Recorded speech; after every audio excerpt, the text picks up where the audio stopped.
The following is a fan-based discussion. All properties discussed are property of Toei Inc., Bandai, Saban Entertainment, and Tsuburaya Productions. Hi, everybody!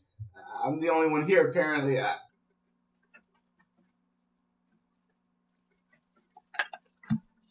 Hi, everybody!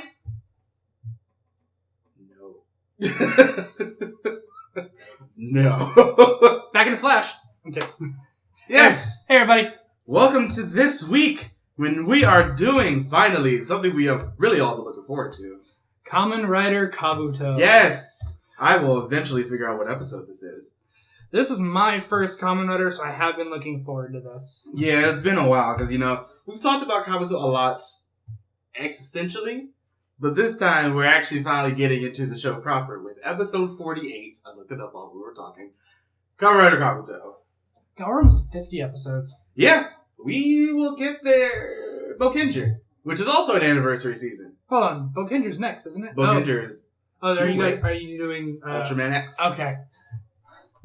Bokenger. We're going to start. Kabuto! Moving on. But yeah, Kabuto.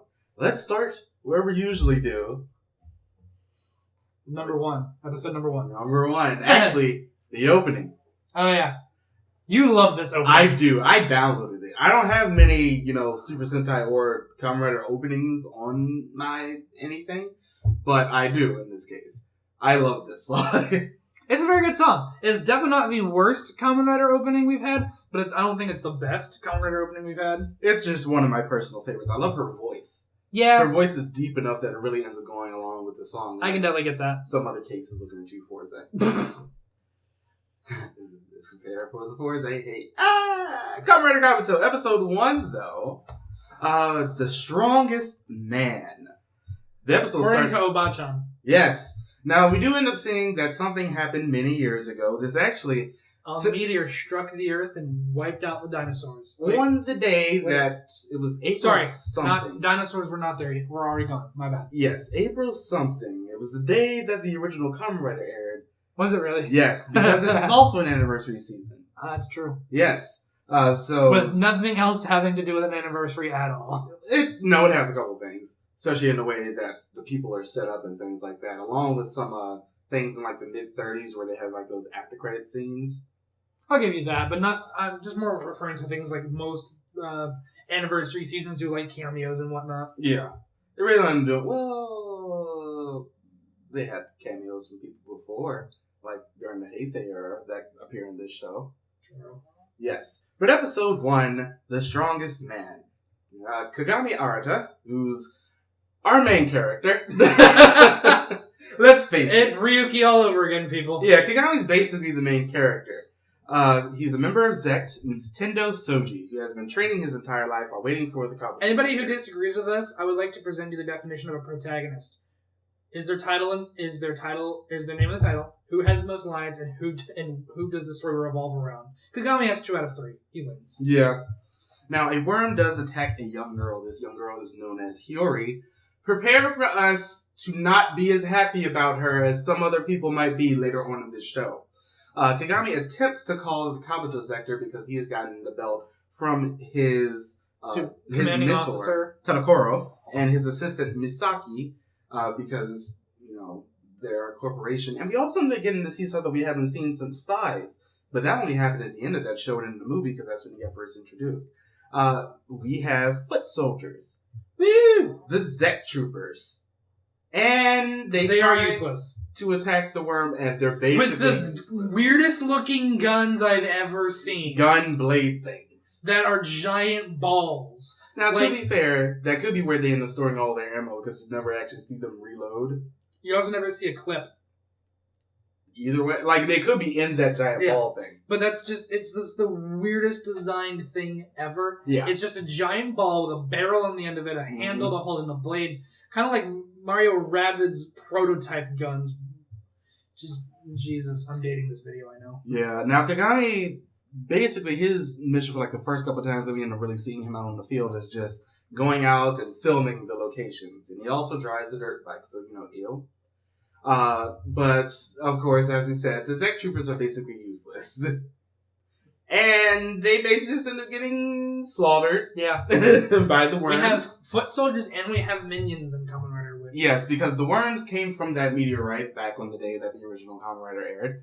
And, they've been slowly... And the original Kamen Rider didn't do anything about it. Yeah, well, alternate timelines, especially in this show. Yeah. Now, hours after the attack, Kagami is walking his bike home when he becomes a victim of a pickpocketer. And the pickpocketer tries to run away, but he's a fucking bitch. And a man just is walking along in his traditional Japanese sandals and kicks one into the head of the thief and knocks him out. This is Tendo Soji. He's amazing. Because Obashan said he was. A man who loves his family more than anything else. Yes. And knows how to kick. Yep. Now, at Tendo's house, he does have a younger sister who... Cousin. Is actually his cousin. Her name is it's Juga. sort of on lineup in this bitch.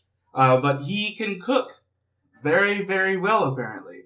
Because he's good at everything he does. He legitimately is great at everything. And that makes... He is the most amusing thing in this show. For a good part of it. That's why I say he's not the main character, because he's legitimately overpowered, but he's so hilarious with it. He's the personification of Deus Ex Machina. But it doesn't feel shoehorned in. No. He feels really natural. It never feels shoehorned in when they're actually a character that's there the entire show. Yeah.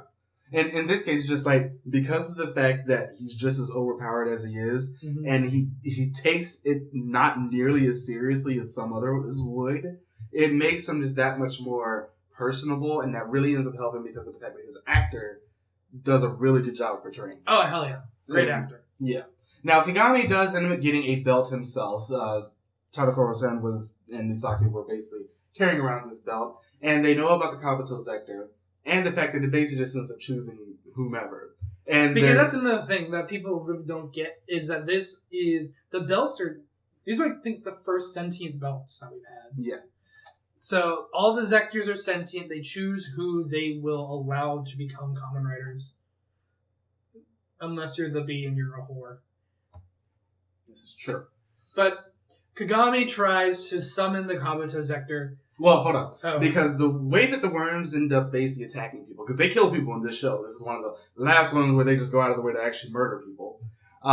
This is, Next is Deno, so that's a thing. But they basically just go out of their way to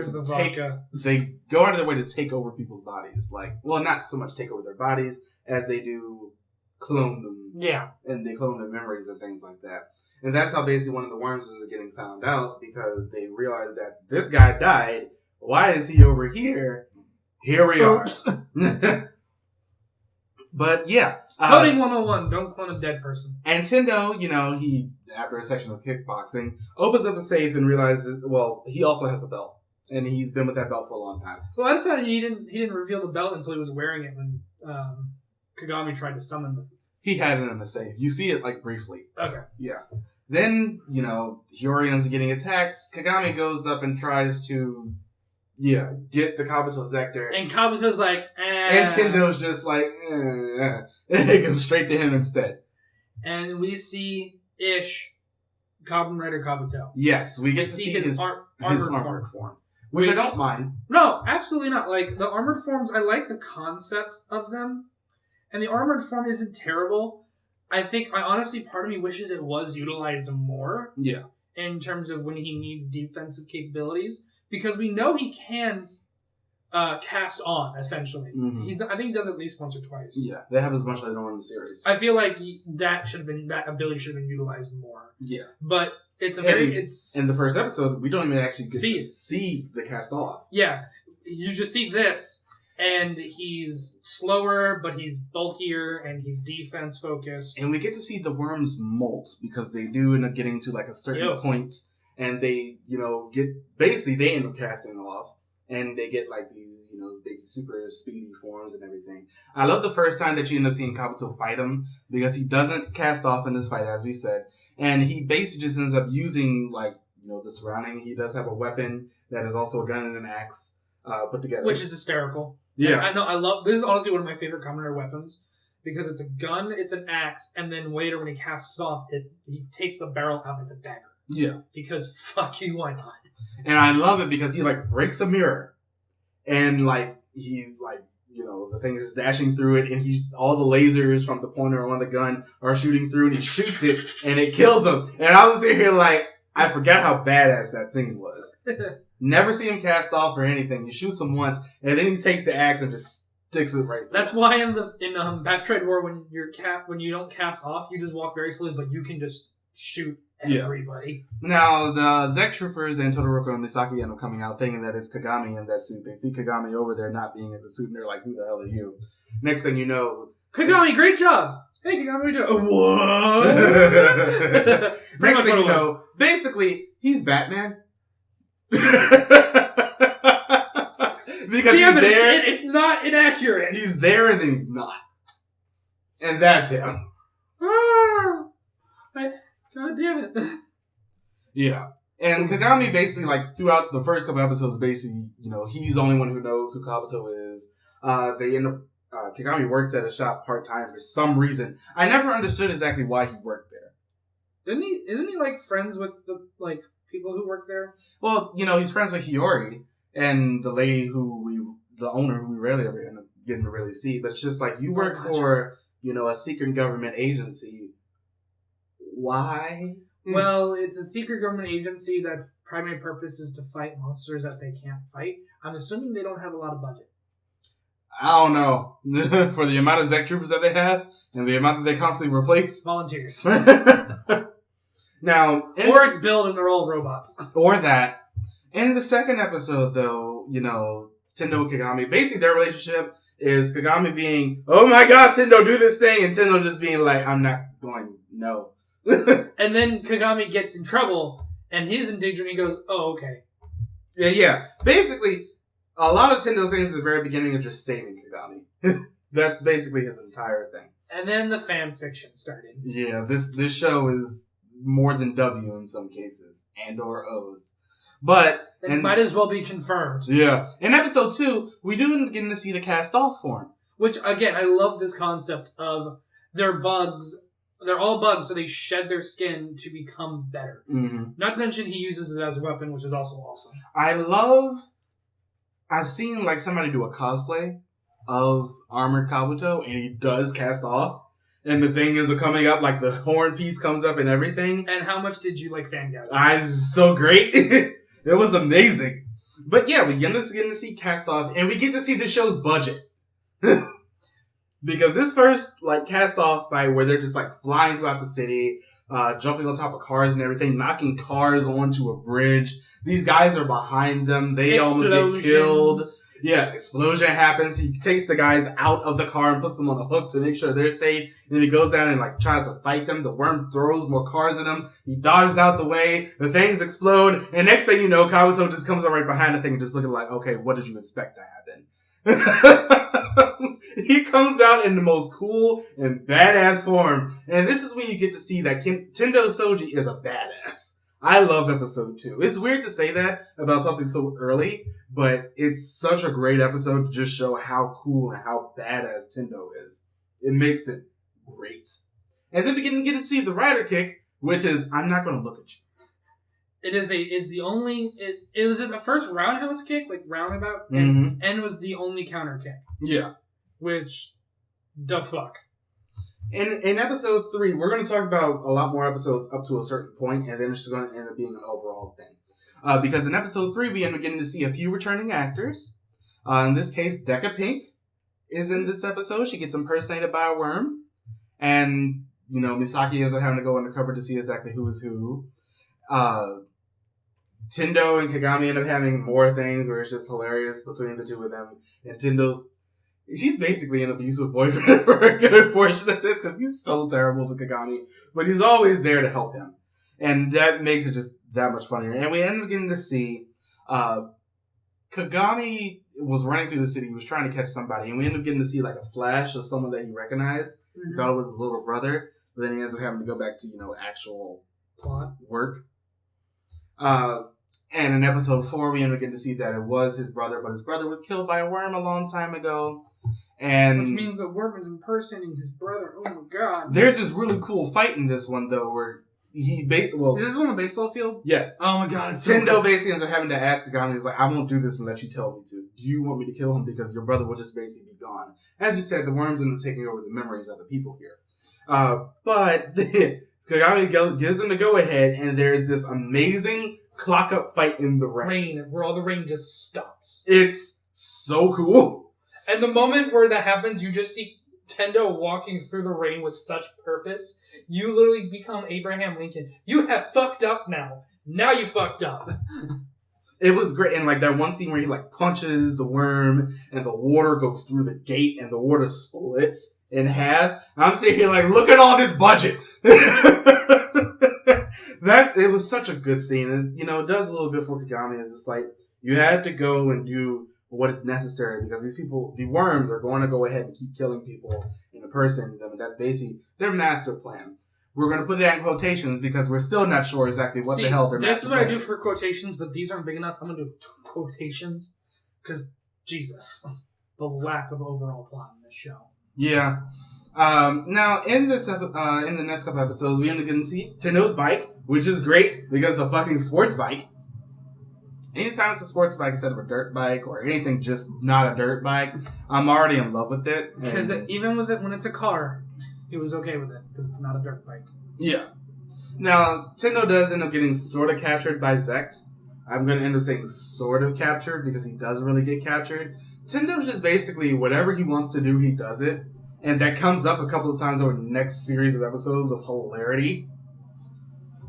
Because in episode 6, we finally end up getting to see So Yagaruma as the second other writer we get. I'm not going to say he's secondary because he's not. But he is Zabi. Zahor. I don't mind the the put on form. The armor form is okay. I like how the visor is like a honeycomb. Yeah. That's pretty cool. But it cast off looks great. I never noticed it. He has a stinger on the bottom of his chin. And like near his, the bottom of his abs and everything, there's a stinger. Oh my god, I never noticed that. I never noticed that. This is the fourth time I watched this show. Holy shit. The only thing I really didn't like about Zabi was the stinger on the wrist. It just seemed a bit odd compared to everything else. Yeah, there are a lot of non-traditional henshin devices in this one. Yes. We'll talk about some of them later on, but yeah. But I think this is the weakest one out of all of them. Yeah, it's just a little bit too small, then it ends up becoming, really long. Especially because he can't really use it, I've noticed this later on, he can't really use it as like a finisher towards another rider, but he can take out a lot of worms by themselves. Well, to be fair, these devices weren't meant to fight other riders, they were meant to fight worms. Bugs killing worms. Moving on. His just seems like particularly, useful for crowd control. It's not a one-on-one fight. Yeah. But So Yagaruma, he is the head of Shadow and his Kanzen Chowa. Perfect harmony. And I love the first time that he and Tendo meet because it's over a thing of tofu. And them being mad at each other. Because this is Food Wars. It really is in some cases, and we're going to talk about that in a little bit, actually. Because they end up making these dishes to see who's going to end up getting the tofu. Sorry. I look up the bee, and it has a collage of everybody who's been Zabi. Mm-hmm. A lot of people. But yeah, there's that whole thing. There is the newest STD. The scene of... this is why I don't like Hiyori, because she basically literally comes in and screws everything up. Especially later on. This is not really her fault, though. Her actress got sick. Okay. Yeah. She comes back, but just like her actress got sick and it really ended up ruining the show. Hello, Wizard. But, she had an actual reason. Ooh, bitch. But yeah. Perfect. With his Team Shadow, which is just like, a special team of Zect troopers that do nothing but get killed again. He arrives at So Yagaruma, who... you might also know, goes on to play Go On Gold in a terrible show. He arrives at the Zect HQ along with the Zect Trooper team known as Shadow. Kagami warns Tendo to stay out of Zect affairs now that that the bee is here. Kagami's sort of terrible. Yeah. Like, they're sort of terrible to each other at the very beginning. It's just like, we didn't have any other writers. They're the cursed love that shouldn't work but does. Yeah. And... after saving a wedding and fighting a pair of worms, we're gonna Because there's always a wedding episode. This is what we're talking about in the next episode, really. Because the bee then asks Kabuto about joining them, but of course Tendo says no, resulting in a showdown between the riders. And then he joins them later. Yeah, it's basically just, and the wedding scene where Tendo comes in as a fucking preacher. Tendo has so many occupations, but his house is really nice. But he has so many occupations that you're just like, how? It ends up The being, fact is, like, where is Kabuto? He's near. And then, love is what gathers us here today. You hear his voice. And then Kagami's like, are you fucking serious? Yeah, but Yaguruma He's got the fucking scarf, and he's just like this, and we're just like, how? But yeah, Yaguruma doesn't take well to being upstage, so he gets really... Fuck, no, he does not. He gets really fighty. And he gets really, really angry and just loses. He gets punchy. He gets really punchy, which is basically how the bee works. You don't really see any of the people who use the bee kick. They're all, yeah. And they end up, Yaguruma and Tendo end up fighting, and basically Kagami's like sort of in the way, and Yaguruma, being as fighty as he is right now, was going to hurt him, but Tendo steps in and takes a blow for him and, gets his belt damaged. And then the next episode that gets fixed. Because it didn't matter, really. Hiyori, I just don't like her, remembers more about her past and the boy that had a rider belt. Apparently she was telling some boy not to kill someone, and it turned out to be her parents later on, but apparently her parents end up dying anyway. Awkward. Yeah, it's a thing. And I love in the 9th episode because we end up getting to see Kageyama for the first time as well. Mm. Who, for those of you who have watched us before, he was also one of the you watched Nexus. He was the second person who used Nexus in Ultraman Nexus. He was also the rabbit orphan on Confies. He died there too. Yeah, but Yaguruma discovers that Tendo is alive and well, and so is the belt. Furious, he and Tendo fight. He gets even punchier than ever. Yeah, he gets super punchy. He and Tendo fight once again, but Yaguruma ends up hurting himself, and Tendo's like, what the hell are you doing? These people are your, Kanzen Showa and all of that good jazz. And then Tendo beats the shit out of them because that's what Tendo does. When he actually tries. And then the bee Zector, says no anymore, and it ends up going to Kagami. And this is where the STD started. Yeah. Now, Mishima, who is somebody we haven't talked about, but he's like sort of one of the heads up in Zect. Mm-hmm. He is also the guy who played the second Zeranos. Oh. I mean, not Zeranos. They're both bull riders. The one, Zolda. He was the second Zolda, who Oja killed in like 3 seconds. But yeah, Tendo in this episode is also really, once again, terrible to Kagami, saying, I'm not your friend. And it's just like, you're a friend. Don't even try to deny yourself that. And some may say even more than friends. Yeah. But Kagami ends up letting the power go to his head a little bit. Because he's finally a Kamen Rider. Yeah. But his mission is to defeat Kabuto. And after fighting him, Kagami realizes that there is something, more important to him than being a rider. And so he ends up giving up the Bee Zector, along with the title of Kamen Rider the Bee, and that ends up going to Kageyama in the next episode. Now, in episode 11, we end up getting to meet a new rider. Who? Kamen Rider Drake, our first Dragonfly rider. His design is very interesting. It's asymmetrical. I don't like his armored look as much. Neither. But his cast-off look is amazing. It is so cool. And the asymmetry works so well. And he just shoots people in the face. Yeah. And also, first Kamen Rider to have a gun as his henching device. Because the end was the other one. Yeah, that happens later. But yeah, he's the first one. Now, but ultimate makeup. Yes, Kazama Daisuke and his, I guess his ward, we can call her that. That's a very good word, yeah. Gon, who is amazing, by the way. Oh, yeah. I love her.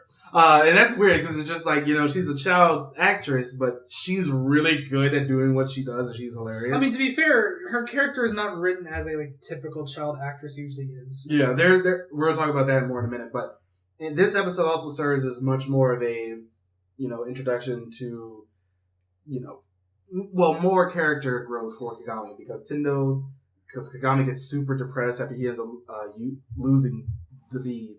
And Tendo constantly tells him that, you have forgotten something important. And Kagami obviously doesn't understand this, but after being saved by a worm, Tendo asks him why he joined Zect. And yes, Kazama Daisuke ends up showing up. I love his first couple episodes because they're all really comedy focused. Yeah. Which works for him. His whole thing is just hilarious. But he's a makeup artist, and ultimate makeup is amazing. Now, you also don't see people pulling off that kind of hat as much as he does. Yeah. There's also that whole thing where they go on, Kagami says that they were supposed to go on, some meetup with some girls or something, but one of the people dropped out. So Tendo ends up coming in, and of course he ends up overshadowing Kagami, because that's the thing that he does. True. And, everybody on that boat ends up dying. That was weird. And episode 12 is probably one of the funniest episodes in this show because Tendo and Daisuke have a contest to see who can get the most girls to follow them in one day. And at the cafe that Kagami and Hiyori are working at, they have this little scratch off thing to see how much you can get off of whatever meal or whatever thing that you chose, 100 yen. And he's there just scratching things all day. He finally gets one his 30th scratch ticket, and it ends up being just constantly hilarious because Daisuke got it on the first try. And, despite the fact that he did that all day and Daisuke was out getting girls, he wins the contest as all the girls that Daisuke collected run to Tendo because they all know who he is. Because everybody knows Tendo motherfucking Soji. Yeah. It's oh my god, is that Tendo Soji? They just all run over to him and he's like, the fuck? It's great. And, Kagami ends up figuring out why he ends up trying to fight worms and all of that. And Tendo motherfucking Soji. Yeah. And in the next episode, we end up going back to Zabi because someone has been killing all Shadow members one by one, and Yagaruma has returned to try to see who was killing his team. Kageyama believes it to be Yagaruma who was doing the betrayal, but in the end it was proven false. However, Kageyama is now the B, and he is the worst. He is the absolute worst in this show. And Kagami has been marked as a traitor by Kageyama because Kagami marked himself as a traitor. Yeah, because one of the worms has taken over his body and is chased across town by the entire team of Shadow. This seemingly perfect case is broken when Kageyama reveals that he was just using Kagami as a lure to bait out the traitor. And the traitor is a worm, but the guy that he decided to take over was Tatakai from Ryuki. He was Odin from Ryuki. No, his name is Tatakai Taos. But yeah, a Zect operative ends up shooting Kagami. How long does Tatakai last? 5 minutes at most. And that's in show footage. In the time span of the show, it's less than a second. Yeah. Zect operative is shooting Kagami, and this will turn out to be that guy because he thought that he was going to end up, hurting someone. And Tendo ends up saving him. And it reveals that one of Kageyama's troops is actually the traitor, the only one who could see him when he clocked up to save Kagami. In the end, Drake, the Bee, and Kabuto end up having a 3-way battle. This is the first time we're getting to see multiple riders fight each other. Because... in this show. Yes. Last time that they ended up fighting, I didn't mention this because Drake he's one of those people who are just women are everything. And Kagami and Tendo's just everyone is everything. Stop being an asshole to just, half of the sex. Half of the world. Because Tendo Soji's perfect.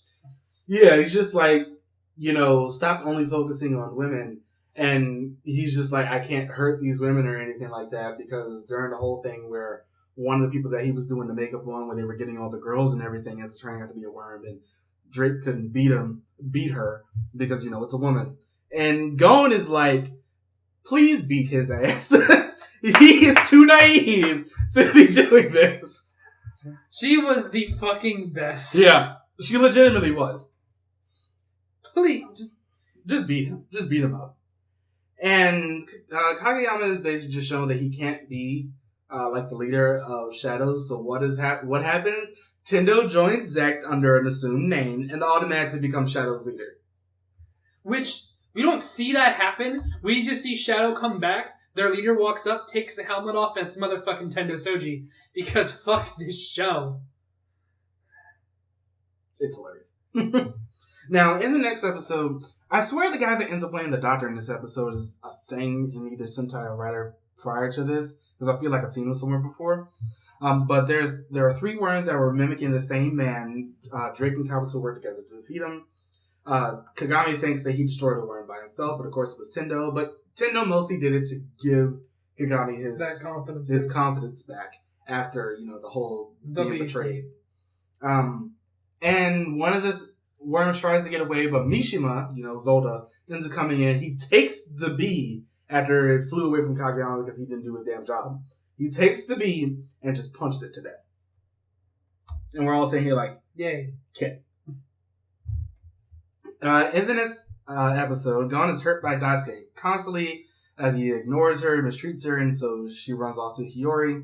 However, after being hit by a worm, she hits her head and recalls her memories because that was her whole thing. Gon had no memories for most of this show.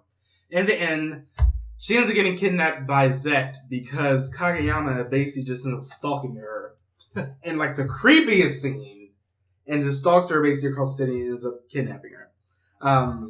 As you said, her memories are restored, and she ends up losing her identity as Gon. She ends up going back to her mother, and Daisuke ends up leaving for an unknown place, realizing that it was for the best. Now, this ends up being one of the best fight scenes because, Tendo really hates Kageyama, and Kageyama started attacking Drake, and Tendo, once again, Kageyama doesn't know who he is. He's been attacked by him before, even out of suit, but he doesn't end up seeing him. He just ends up disappearing because he's Batman.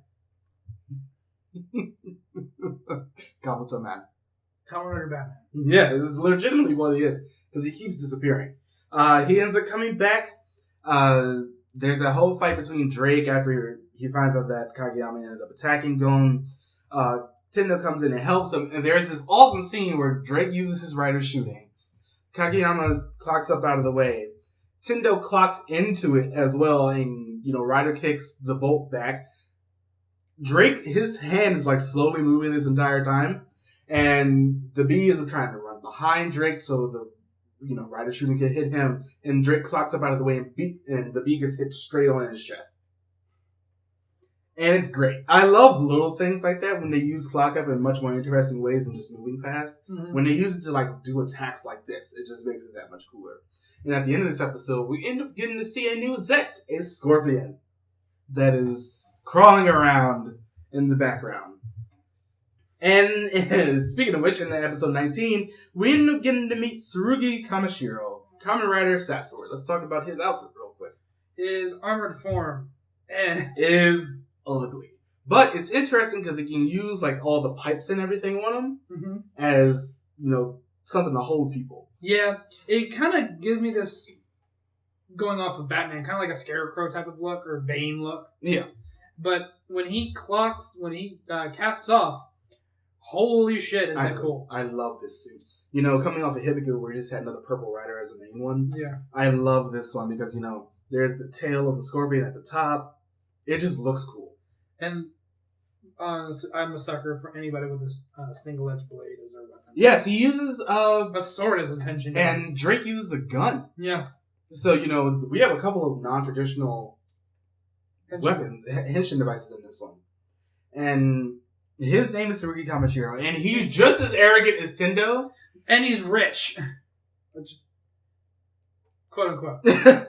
He believes he's rich because he's descended from the Descabille family, which is some rich family in England. He has a butler who's amazing, by the way.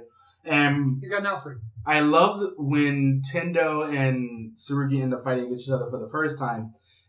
It's not really a fight, it's just them competing at sports all day. Yeah. I'm sitting here all the sports.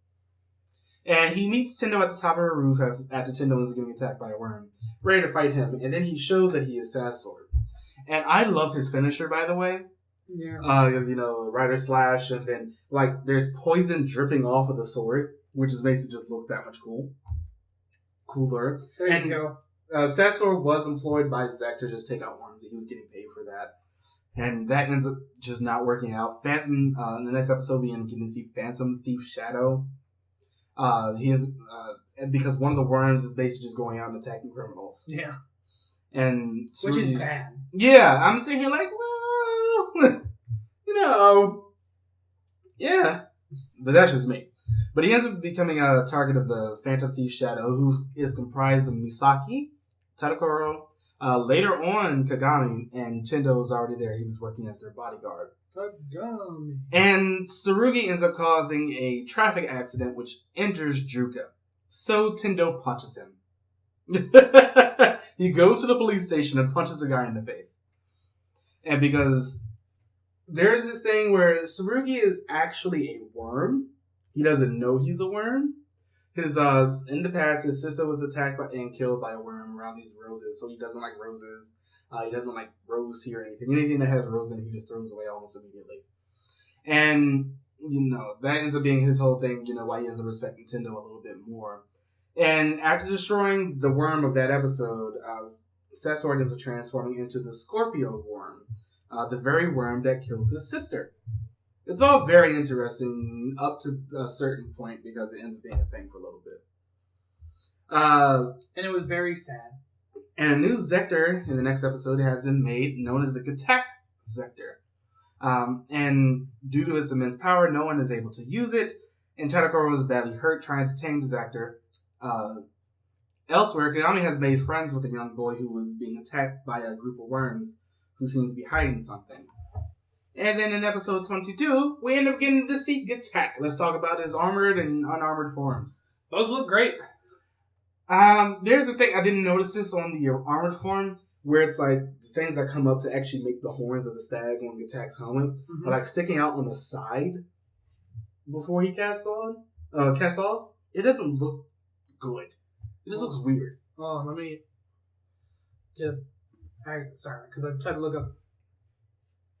Oh yeah, I see what you're saying. Yeah. Yeah, it does, but the thing is, it doesn't bother me as much because they kind of just seem to hold the guns in place.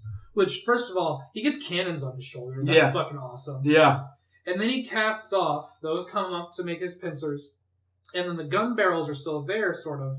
But now he's got two swords on his shoulders. Yeah. Which is also awesome. So, this is the secondary writer, ladies and gentlemen. Yes, Kagami finally becomes the permanent writer that he always wanted to be. And it's honestly, I think it's honestly my favorite look in terms of cast off.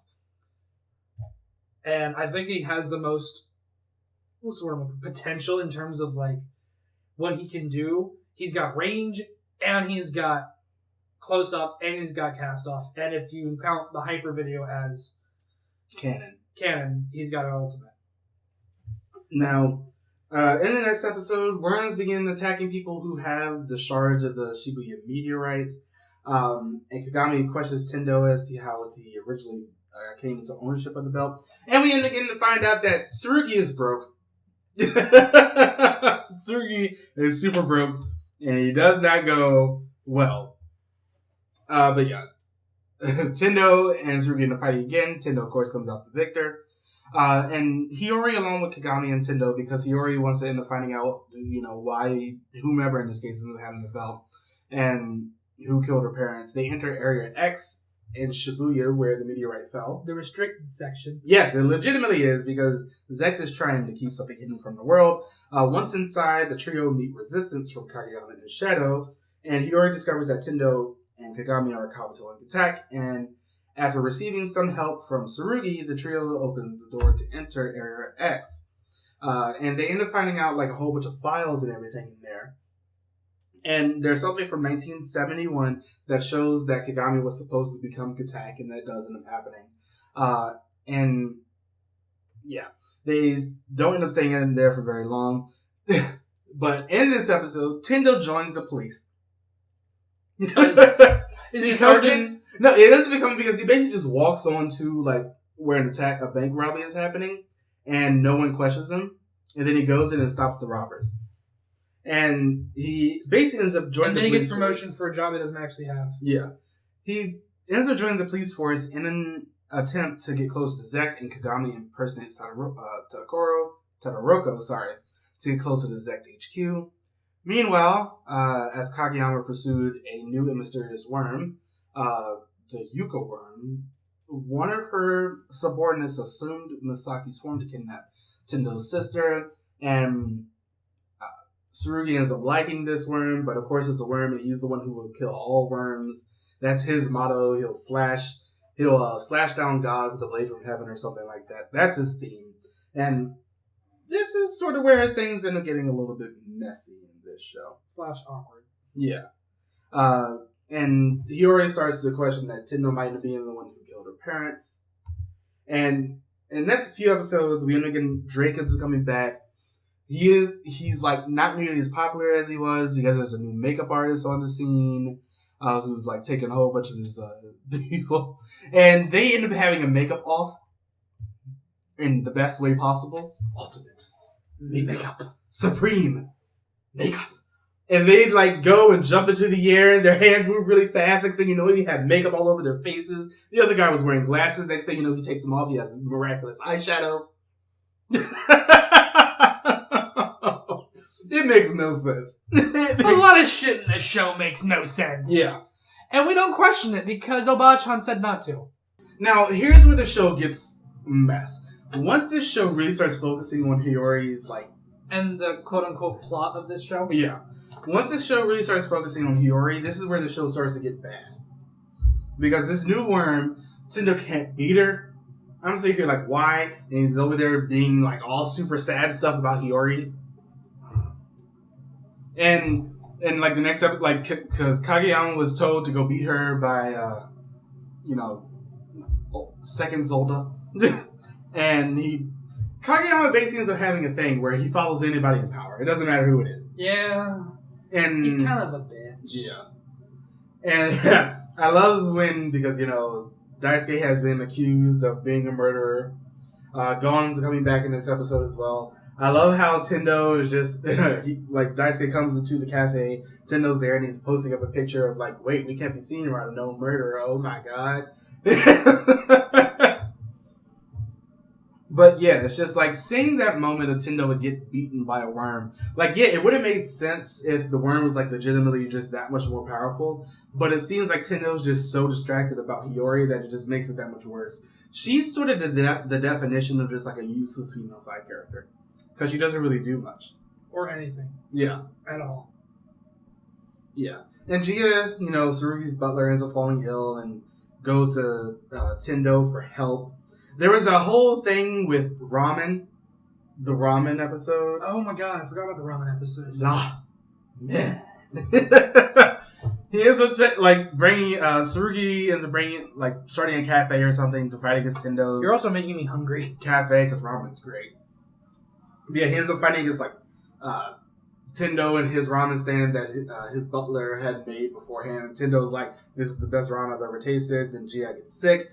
And Tsurugi ends up starting this place where it's just, like, a whole bunch of different, different chefs from around the world start making their own versions of ramen. And they're all terrible. And then the Hawaiian one is, like, the funniest one, though, because it's served in a pineapple bowl and it's blue. And Tsurugi's just like, next. It's just like, it's disgusting. And he ends up tasting Gia's, and it ends up being a lot better because he fired Gia for some apparent reason. I don't know. This whole thing ends up being very stupid. And I honestly just don't like this series of episodes because, they end up figuring out that a worm ended up copying Daisuke Drake. But in this episode as well, we end up getting to see the Hyperform after Tendo just gets it randomly from the future. There's also this other girl that, I think her name was Megami or something. She's annoying. She's just there. I don't like her. She felt like a shoehorn character that didn't serve her purpose, and she doesn't. But yeah, Hyper Kabuto is making his entrance after gets killed. He gets blown up by one of the other worms. Mm-hmm. Then Tendo uses Hyper Kabuto that comes out of nowhere. He reaches up into the sky, it comes into his hand, he uses it. Mishima's like, oh my god, the fuck is that, though? He uses it, goes back in time, saves Kagami. Now we have time travel, ladies and gentlemen. This show is fucked. Now, let's just go ahead and talk about the rest of the show in general terms, because here I don't like the second half of the show. It's a really, really big mess, and it just doesn't lend itself to where it should be. Because, Tsurugi ends up finding out that he's a worm. He ends up, trying to destroy all the other Zectors. That doesn't work because they're shadow-proof, apparently, or smash-proof, I guess, in this case. And he ends up begging Tendo to kill him later on. This doesn't happen until near the end of the show. But there's a whole thing beforehand after the cooking episode, which is honestly hilarious. The cooking episode is one of my favorite ones in this show because it's just complete and utter bullshit. And then the Iron Chef parody. Yeah, that's the cooking episode. Yeah. And there's that whole thing. Tsurugi ends up, falling for Misaki after the whole thing with the other worm. And of course, Kagami! Because at that point he decided Kagami was his best friend. But yeah, the Hyper Zector ends up coming in. Let's go ahead and talk about Hyper Kabuto. We have before. I don't like the look of it. It's alright. It's broken. It's very broken. Anything that can time travel is automatically broken. That whole thing. And I love how the horn just gets that much bigger. It's huge. Speaking of the horn, we didn't talk about this because they don't use it much in the show. The bike can cast off. Yes, it can. We're going to go to that topic other than what I was just having in my head. Moving on. Yeah. It's just like you can use that, and it can launch people. It can launch Tendo into doing flying rider kicks. The horn gets bigger. It's huge. It does. And I like how we haven't really talked about a whole bunch of like the finishers. We talked about like Rider Slash, just a regular sword slash, Rider shooting with a sword. And, Rider Sting is just a whole bunch of punches. And I love Kagami's Rider Kick because it's a jumping roundhouse kick. Which we finally got back in build. Yeah, we got one of those again. Thanks to Ryuga. Cross Z. Yeah. Let's see. What else is there to talk? Oh, right. We have two more riders. Yes, Punch and Kick Hopper, because Yagaruma has... we got Kick Hopper first. Yeah, Kick Hopper first, where he got the fucking cowboy boot thing that he just scrapes on the ground. Which automatically is cool. It just comes in. He's also the original B is now a sad, depressing guy. He's an emo. He's gone emo, and now he's fucking Kick Hopper, who can't cast off, which means you're automatically pointless in this show. Yeah, you can't clock up. Tendo is having this whole thing where you end up getting this Dark Kabuto for the first time, and he ends up going like crazy briefly for a little bit. No dents on my wall, please. He ends up going like crazy for a little bit, and then they end up getting both he and Gattag were just fighting a whole bunch of worms. They end up fighting Punch and Kick Hopper. Now, Punch and Kick Hopper are basically just prototype Zectors. They're grasshoppers, and they're just reject Kamen Riders from throughout the show. They're brown and green, in that order. I don't really like the look of either one of them, to be honest. No, Kick Hopper I think looks better, but only because he's not brown. Yeah, the brown makes it that much worse. Ugh, such a gross color in that case. It just doesn't work for a rider suit. Though I will admit, their little side plot does come to a very sad ending. I do love the whole thing where they end up beating Tsurugi, and he joins them because he decides to be emo too. I love Tsurugi's whole thing where he's just like, I'm going to be the top of whatever the thing that I'm doing right now. He's just like, I will be the top of creating ramen, or I will be the top of being a civilian. It's something like that. I love him. Tsurugi's hilarious. I will be the top of being emo. I love the whole thing where he's like rolling the ramen cart around after he finds out that Misaki and Kagami are dating, and he like slowly goes forward where he's just like floating on top of the ground over the bar. I love little things because Tsurugi automatically ended up becoming my favorite character in this show. Because he's funny. Because they made him comic relief, but it didn't feel awful, and I felt like his actor just played it so straight, it just made it that much funnier. I love him as just the comic relief of this show. He's great. But yeah, as I said, he is joining the Punch and Kick Hopper, and they decide, okay, you're just too much for us, so leave. So he does, and then he finds out he's a worm, he is getting killed by Kabuto and his sword.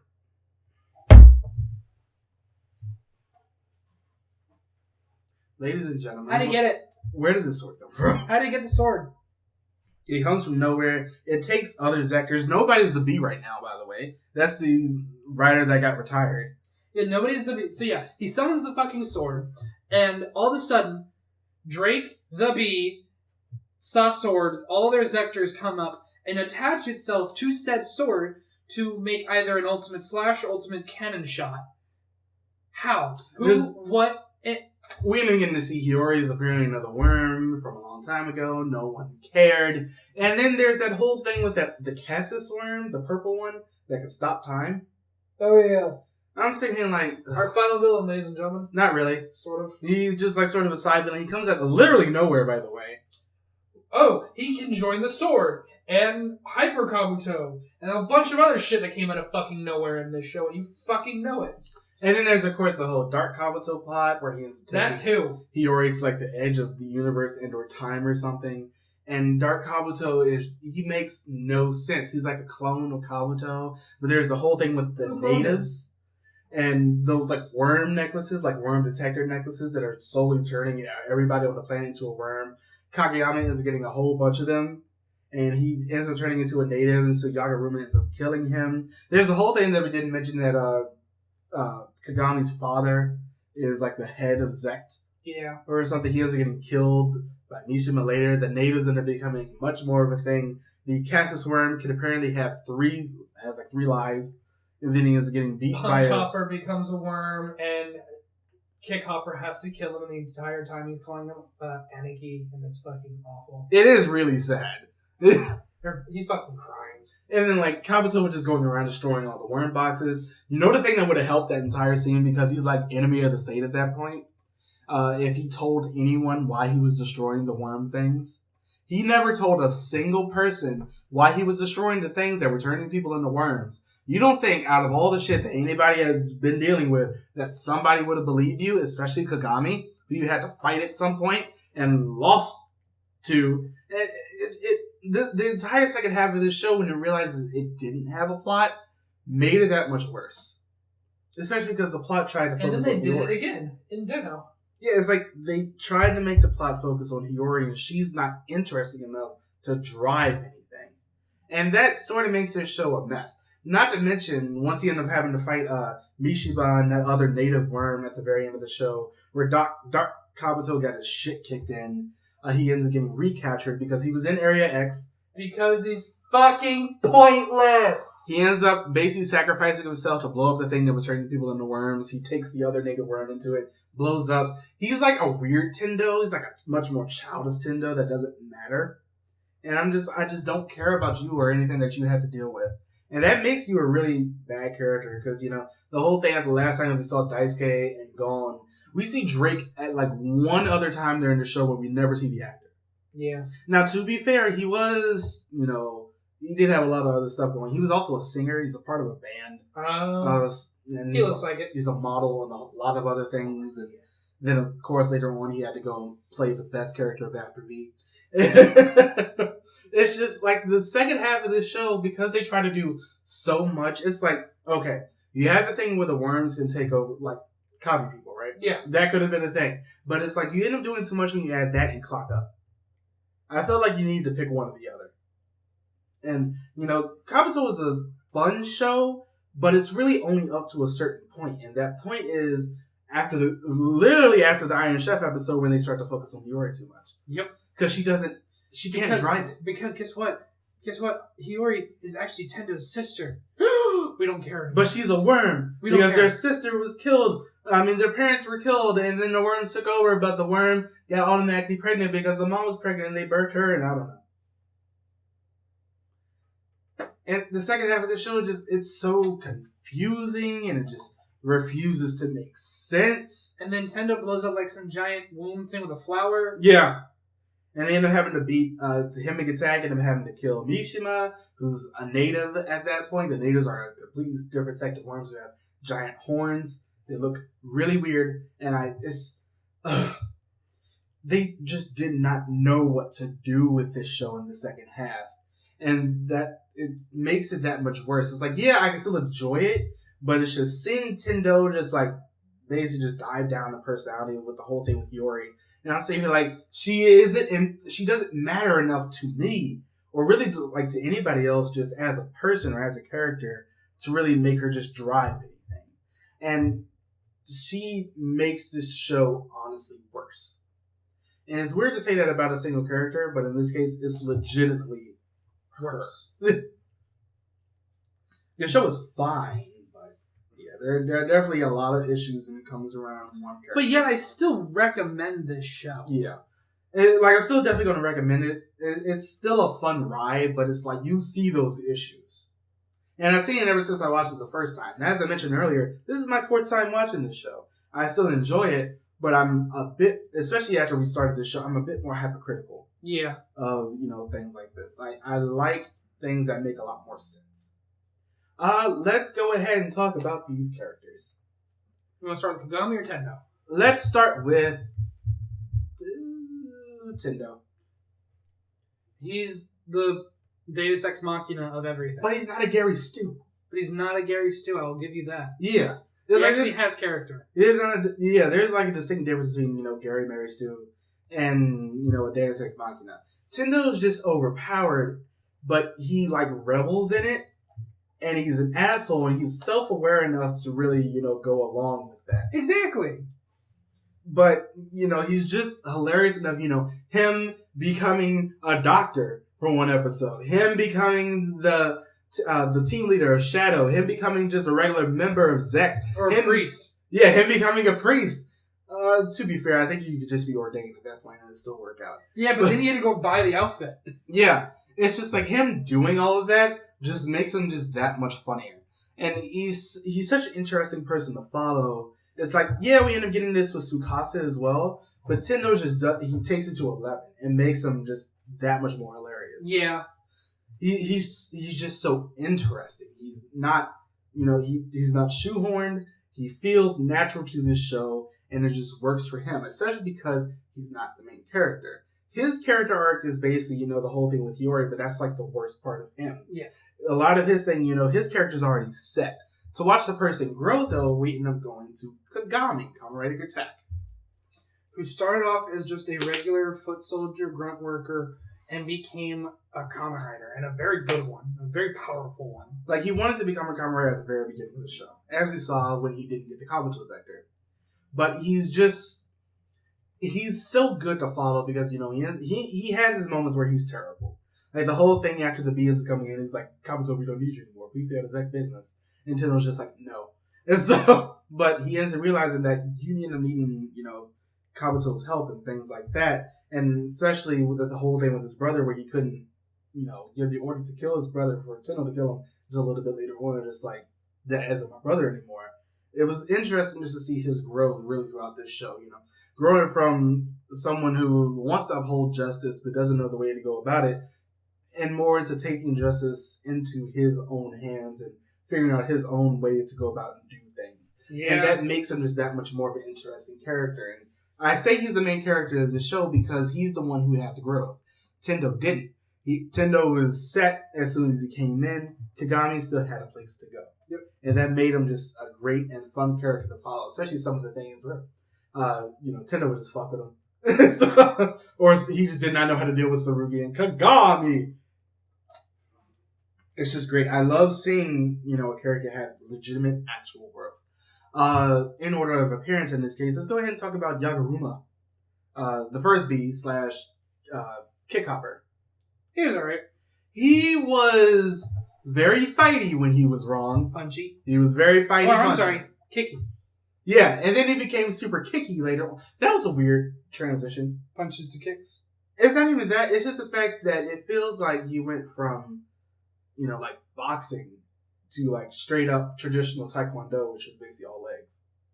It was weird to see that. Especially on a fighting style change. Yeah. Later on, he ends up becoming the leader of the Hoppers, and he's super emo and everything, but he still cares about his subordinates. And that show when after he lost the B and he came back and tried to figure out who's going to. And then he had his subordinate in Punch Hopper, and then he lost him too. Yeah, it's just like he deals a lot more with loss and his own hubris a lot in these cases. Like, you think you're so perfect with your Kanzen Choa, and then that shows to just be nothing when you end up getting angry and realize that you're not as perfect as you once were. He's very interesting in this show. I don't think about it that much because he had, that gap between him showing up and then fighting against that one worm that Kagami ended up falling under for a little bit. Oh, yeah. He was just interesting enough to really end up driving his own character arc. Yeah, he was there as a much more of a foil to Tendo, because, they didn't like each other. The whole thing with the tofu just showed that. But just seeing him have to go through so much and then losing both of his teams in, a fairly short amount of time. I picture this show takes place as a legitimate overtime route on the way that time flows in the show, not like over a couple of weeks or days or something. It works for him, and I think that made it just work that much more for him, his character. So let's see, who became the B next? Kageyama. The worst. What a little bitch. What a bitch. Yes, this, the third B / kick hopper. Punch hopper. There you go. He is this, as his next suit, shit brown. He is shit. His whole thing, especially the whole thing when he was stalking Gon across the thing, and oh god, that was so creepy. She had ice cream, he came back and attacked her, and then the ice kid came up and she ran to him, and then you see Kageyama with the ice cream on his thumb, and he just slurps it. It's the weirdest scene ever. I'm sitting here I got disgusting chills. Nobody wants that. He's just gross. Jesus. But yeah, his ending really fit his character because, whoever had power, he followed. I remember the whole thing when he was all up on Mishima at one point. He was grasping on him. I'm saying you just need a daddy. So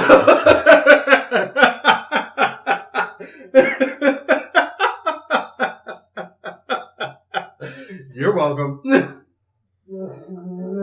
Daddy, no.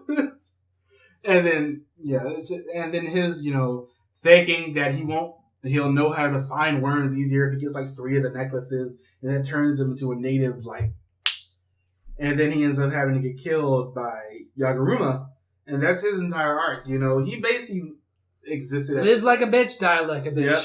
He ends up having to get kick hopper to the face. Drake.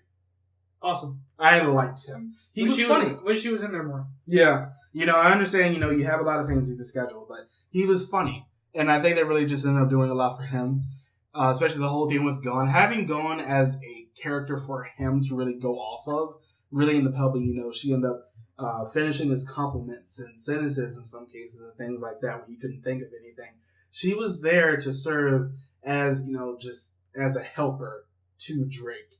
And, the whole thing with that murder mystery. He ends up falling in love with that one worm lady who, Kageyama followed for that a little bit. Then, she had to die. So that's their thing. And I liked him. He was, for the short amount of time that he had his appearances, he had about 10 episodes at max, I think, of him actually being on show. But he made enough of an impact that just made him that much better. And I really like Drake as a whole, especially him in After V. Go watch Kanpai Senshi After V seasons 1 and 2 if you haven't. Or no. Or don't. You should do it. You should. You don't have to. You should. Last but not least, Sasori. He also his arc came to a very sad end. Yeah. The whole thing with him being the worm that killed his sister, but he honestly didn't know, and, Gia basically pleading to that worm after he killed the original one to take over his place, that ended up becoming just an entire thing, and I liked his arc. I loved his character. He was hilarious. He came in as Tendo Part 2, he ended as his own character just because he's just so funny. Yeah. I am the top of being a citizen. I am the top of making ramen. I am the top of being a babysitter. Just I loved things like that. He has his moments. When he first came on, before he started becoming a lot more comedy focused, he was a really stuck up and arrogant guy, but in a different way than Tendo. Tendo was very, he's a very caring person. He likes to take care of people. That's something that Tendo does. But he saw a lot of people as just strictly beneath him. And Tsurugi did. And that's just something that's so different between the two characters, They have a lot of similar skills, especially at the beginning, where they're fighting. They have a very particular set of skills. Yes. Those skills include basketball, fencing, tennis, soccer, and being a goalie. There's a lot of hands. They're all just so funny. He's he ends up inadvertently saving Juka later on when the clone Misaki was going around and trying to kill her because she knew who Tendo was and everything. They were at the pool or something, and the clone Misaki was about to kill her. And next thing you know, Tsurugi just comes out of nowhere. He was like, "I am the top of diving," and then you see him go into the water. I love Tsurugi. Tsurugi is just honestly hilarious, and I just enjoy a character like that. Yeah, it's like when you can tell the actor is just enjoying it. And Tsurugi's actor seemed like he was legitimately just like enjoying the things that he did. It just makes it that much more believable for me as the viewer.